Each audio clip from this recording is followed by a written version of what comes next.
Hello friends, my name is Pooja Singh. और आपने मेरा पिछला वीडियो तो देखा ही होगा।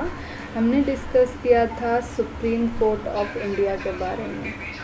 तो सुप्रीम कोर्ट, अब तो आपको पता चल ही गया होगा कि सुप्रीम कोर्ट ऑफ इंडिया क्या है, उनके पावर्स क्या हैं, स्ट्रक्चर क्या है या फंक्शन क्या है। अगर आपको और ऐसी वीडियो चाहिए तो आप मुझे लाइक करें, सब्सक्राइब करें मेरे पेज को, तो मैं और भी ऐसे वीडियोस, इंटरेस्टिंग वीडियोस आपके सामने लाऊंगी।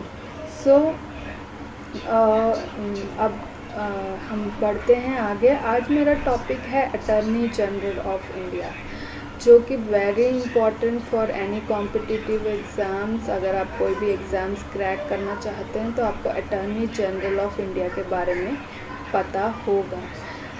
स्टूडेंट्स, क्या आप मुझे बता सकते हैं कि हमारे अटॉर्नी जनरल ऑफ इंडिया अभी कौन है?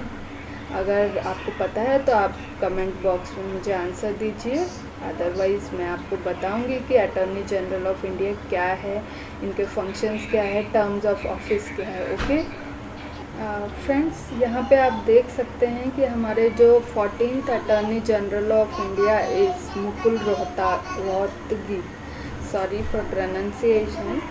तो he was appointed by Pranab Mukherjee. Pranab Mukherjee कौन है? हमारे प्रेसिडेंट हैं इंडिया के, द प्रेसिडेंट ऑफ इंडिया। और वो अपॉइंटेड हैं कब से? 19 जून 2014 से, और उनका 5 इयर्स का टेन्योर है।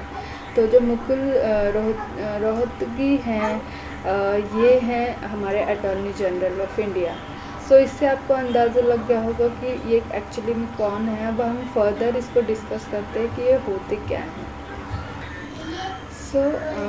जो अटॉर्नी जनरल ऑफ इंडिया होते हैं वो मीन्स वो क्या होते हैं? वो किसी भी एज अ लीगल एडवाइज़र काम करते हैं और किसी भी कोर्ट में जाके वो लीगल एडवाइज़र का काम कर सकते हैं। उनको फ्रीडम होती है, कहीं भी किसी भी कोर्ट में जाके अपना लीगल एडवाइज़र का काम कर सकते हैं।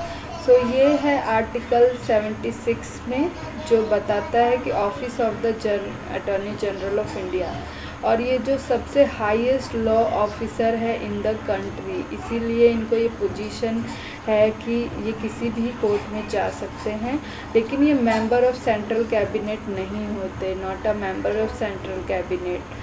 The Attorney General of India is appointed by the President under Article 76 of the Constitution. A person qualified to be a judge of the Supreme Court is appointed to such a post.